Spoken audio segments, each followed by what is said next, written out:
we go.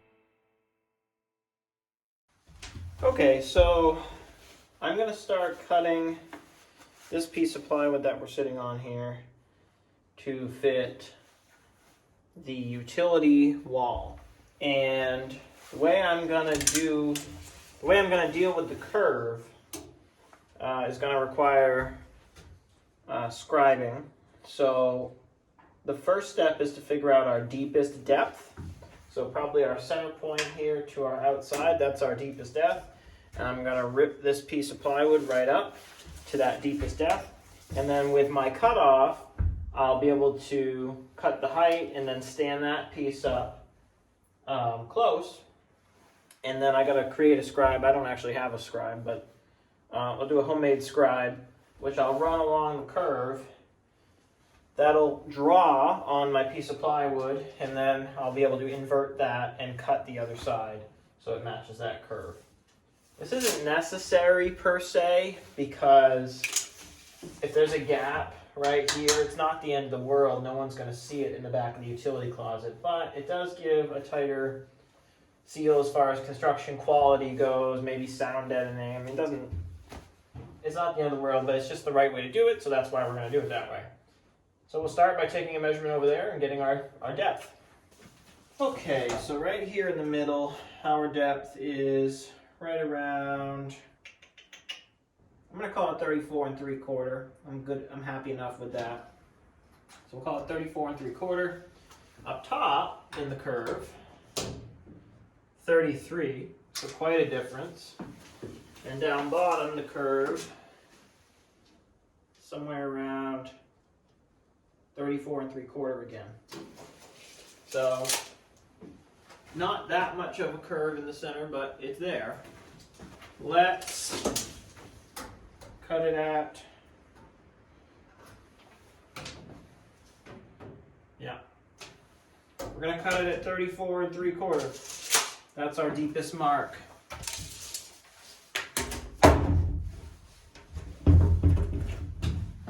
Somewhere around here I have a pencil, but this is fine for now. 34 3/4, 34 3/4.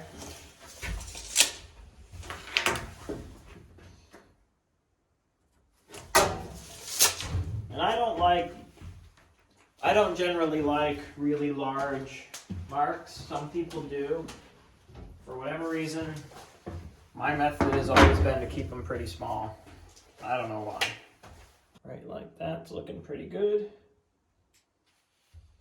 I probably should use a metal level. This plastic one's pretty inaccurate, but it'll be good enough for our purposes today. One nice thing about a marker versus a pencil, though, is you really don't have to put any weight on it, at least when you're dealing with finished grade like this. And it'll create a nice strong mark without pushing down at all. So that's that. Really should do this on the table saw, but it's currently covered in stuff and I'm not feeling it. So we're gonna do it with the old Ryobi, see if she can't make it work for us. I don't actually have a new blade or any real hopes that this is gonna work, but we're gonna try it anyway. Ooh, don't tip over on me, you guys. Let's see if this thing can handle it.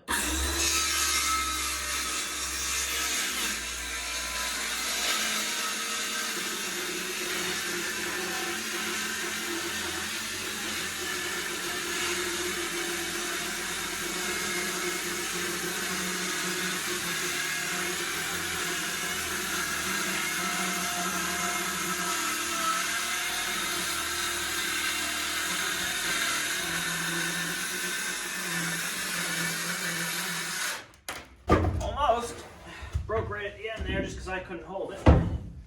Not bad. I'm pretty happy with that.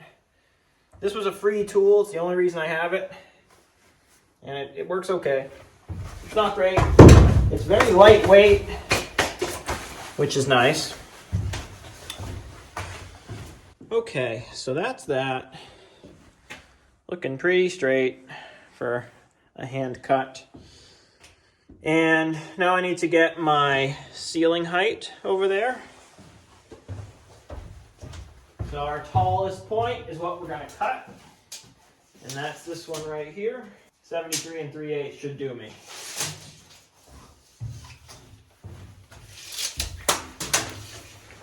With 2, remember we're cutting a curve out of this. So it's not the end of the world if this isn't quite right. Because the ceiling is curved.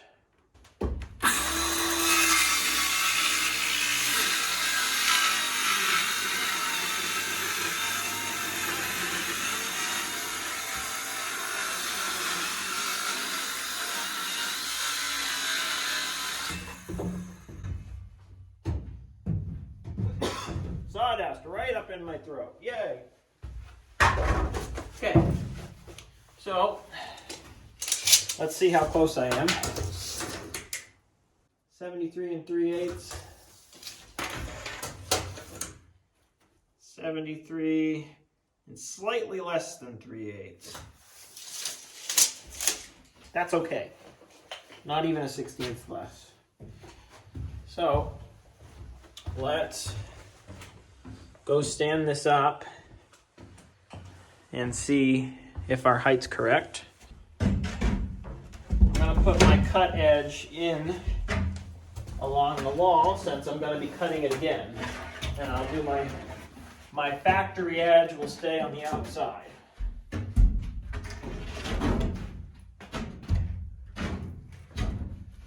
So I'm happy with that. Yeah, so when it's out to the edge, that's perfect.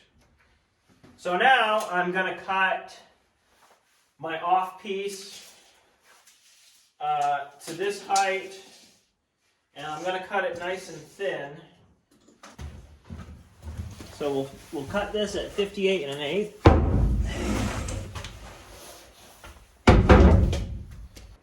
Yeah, the marker bleeds really bad.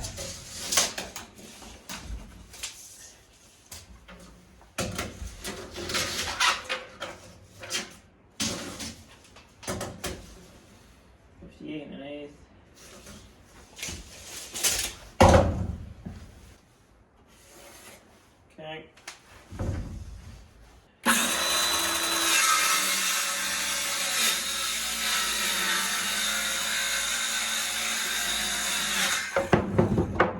Excellent. Okay. Now I should cut this thin. I don't know if I'm gonna right now. It doesn't seem worth it. It's an extra cut that probably doesn't need to happen. So let's head over here.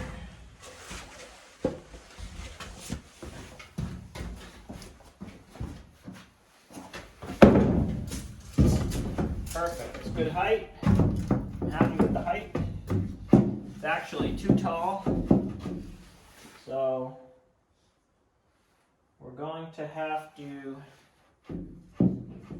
cut it down just a little bit.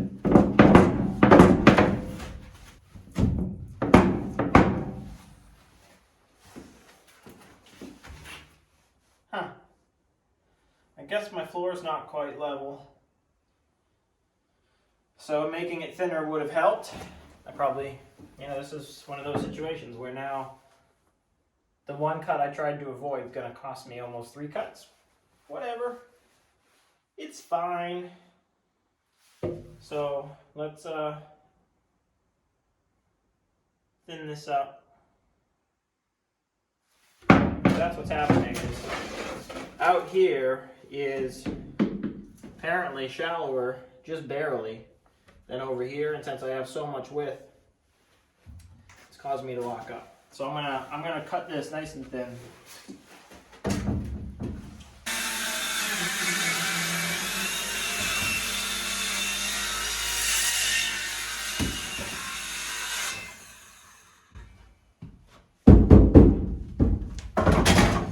Okay.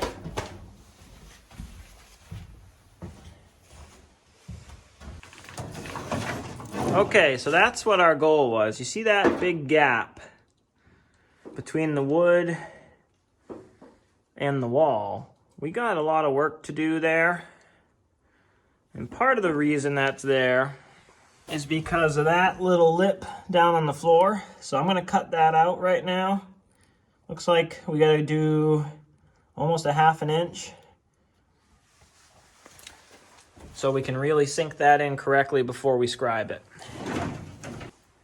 Okay guys, so like I said a second ago, this isn't necessary, right? Because you can see my stud back there, and the gap is minor, and it's in the back of a closet.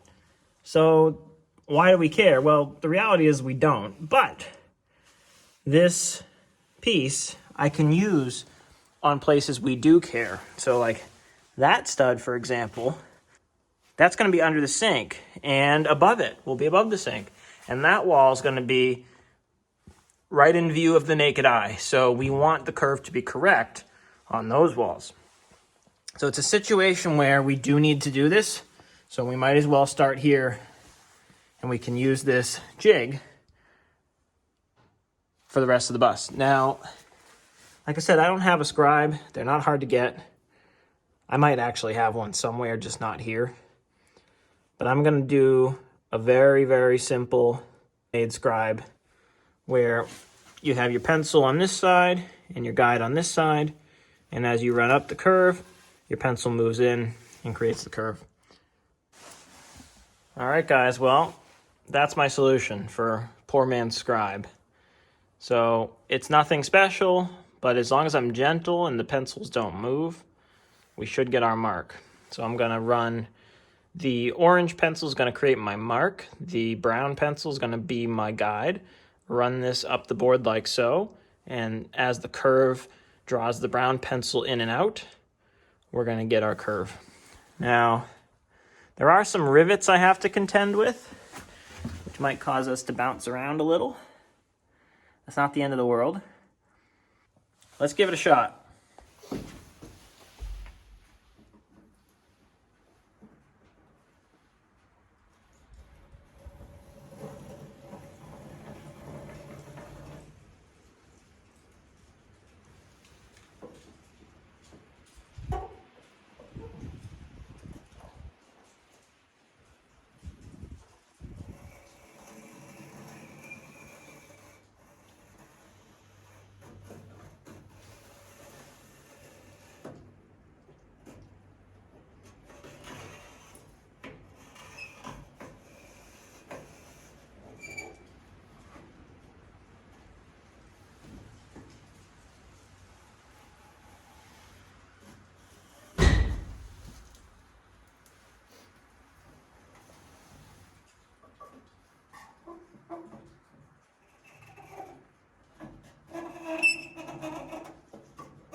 Go.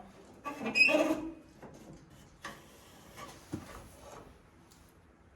think that actually worked pretty well.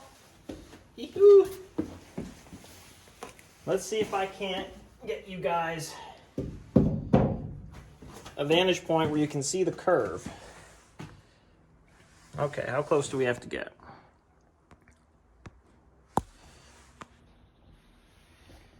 All right, well, you see how far away we are down at the bottom, and it's the outer thin line that we're following, not the first one. That was a mistake. And we go up, up, up, up, up, up, up. See how it gets fatter and thinner, and then fatter and thinner, so we have a curve. So I'm gonna cut that onto this board here, and if that fits nicely back in that spot, then we can trace that onto here inverted, and that's how we have our cut.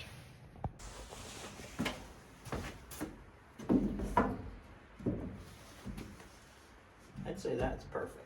Yeah, it looks good. The only issue is the little notch on the bottom, but that's unique to this, to this one.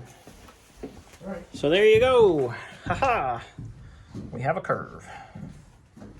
And it would be lining up perfectly. I see that small gap, but that's because I didn't notch the jig here because I'm gonna use it in areas where that notch is not in my way.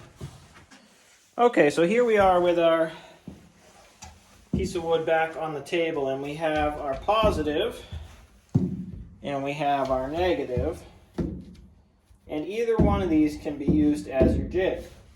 Now, if we were to use the negative, you have the benefit of lining the two flat edges up together, and then you know your level. If we were to use the positive, you'd have to come to your center point and figure out where that touches, and then make sure your top and bottom still is level, which is hard to do laying on the table like so. Because you can sit there and do this, for example, and get your line all wrong. So I think for our purposes, the best way to do this is going to be with the negative. I'm going to take my clamps, just so it doesn't move on me, line it up as best I can. It doesn't have to be perfect, but we do want it to be really close. We're not building cabinets right now, but we want it to be close. I'm going to do that now with a nice sharp pencil. We don't want any bleeding from the pen. Let's take our pencil, put it right along there. We can make it nice and fat if we want to. Undo our clamp. And there's our curve. But definitely fatter down on the end and skinnier up on the top. So that's looking good. Now, the only thing that's missing from this is this original notch, which I took out. So we just give that a kind of look-see right there and say, yep, it's about that big. Doesn't really matter. It's not hugely important.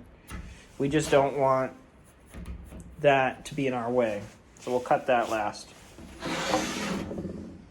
Now, the other thing we know from this is that this right here, where it's flat right there, is our top point, our 58 and whatever.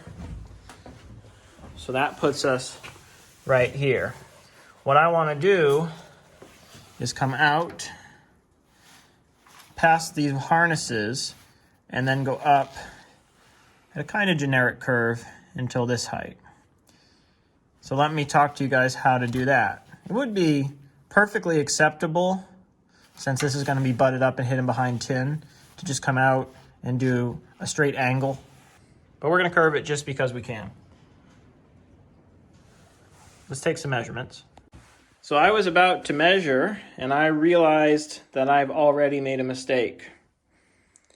And that's going to happen when you guys are doing this. If anybody else is building, you're going to make mistakes.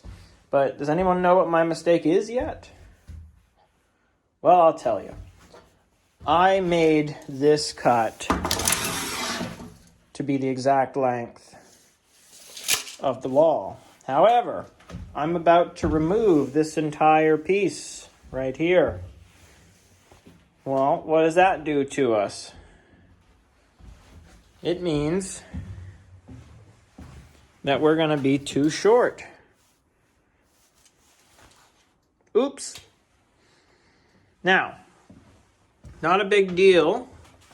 And since I'm not wasteful, what we're going to do is just not make this cut on this particular piece of wood. However, what we did achieve is we now have a jig.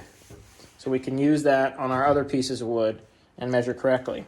So all that means is in the back of my utility closet, this curve is not going to be correct. But I'm not going to waste that piece of plywood. And I'm not going to try and use it somewhere else, for example. I think it's fine. It's the utility closet. It's the least important room cosmetically of any. So I'm going to go ahead and use it anyway. But always plan your cuts. And I forgot to account for the fact that I needed to create that curve first. So I should have left myself the excess here. No big deal. We'll do that on the rest. So, moving forward. we need to come out from our rib to our tin support here. We're going to call that 1 1/4 inches. And then from there, we need to go up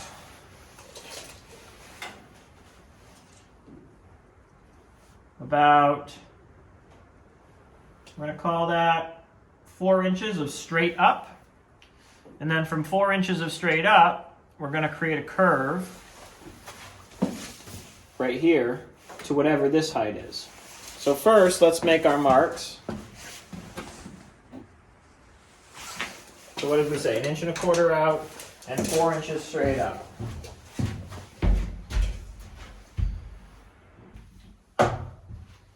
And our curve is pretty similar to our tin curve. It's not quite the same, but I'm going to cut it using our tin curve. So, that being at the bottom, we need to go this way, and it's too tall. That's unfortunate. Just barely too tall for being inside the bus. Do I have a short piece of tin? There we go.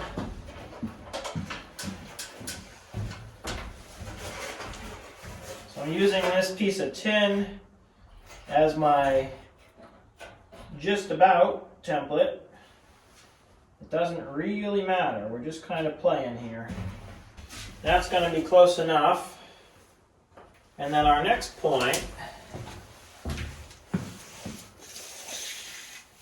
is going to be this rib that we can't hit. Can you guys see that rib?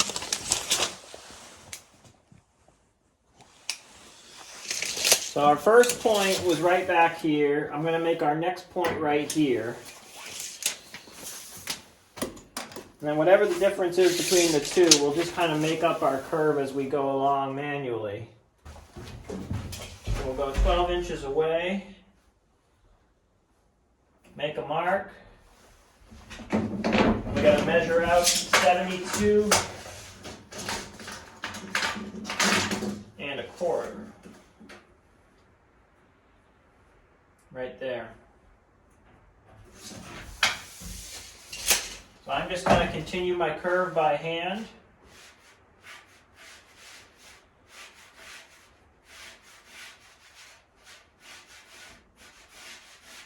I knew design school would come in handy. I'm pretty happy with that. And then we're going to level off pretty significantly. So that curve needs to be kind of like such. And we should be pretty accurate there. Not bad for freehanding it. Let's see if it fits. First I have to cut it out. And we'll see how good we did. Alright, so we're all clear below.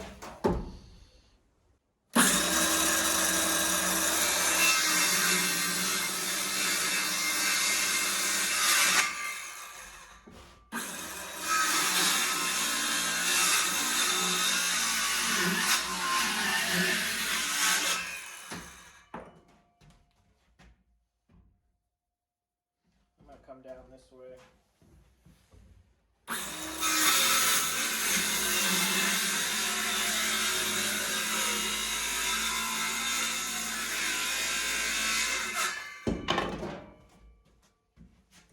Time for our curve.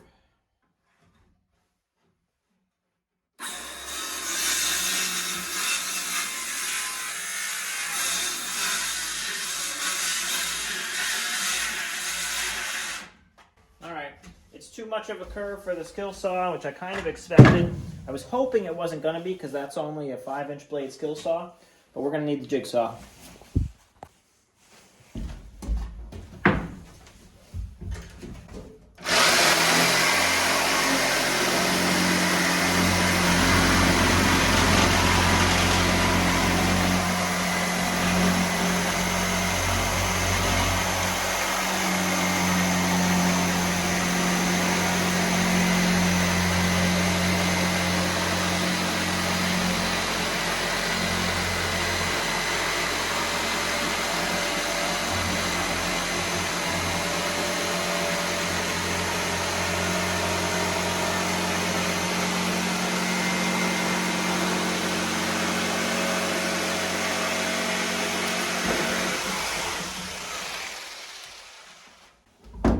Okay.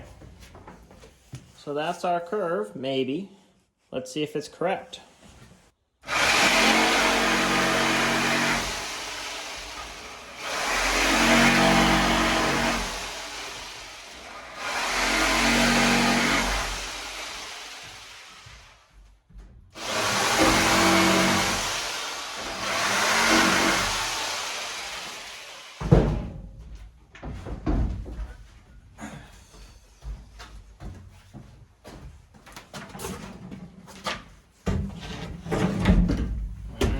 How do we do?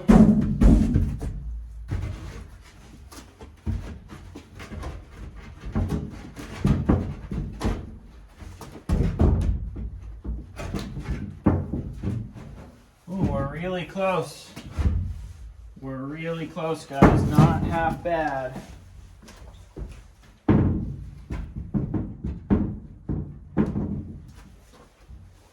All right, so where are we hitting?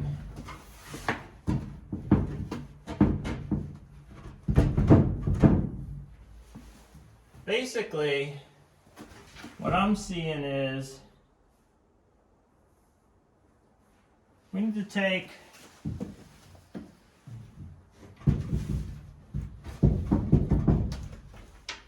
off our entire top curve, either a 1/4 inch there, or we do the same thing off the bottom.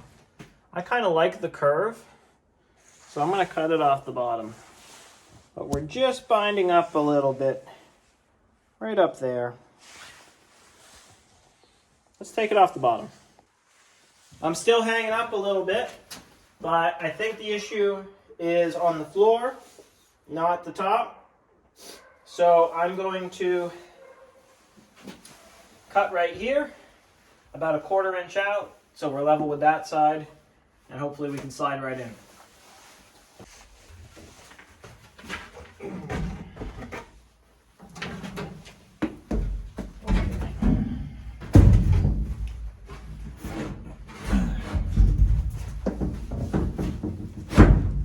Hey, getting there. All right, I think this might be the one. Quite a few adjustments later. And I'm going in backwards. Of course I am. Getting tired. Okay. Ready, steady, kick, and slide. Too far.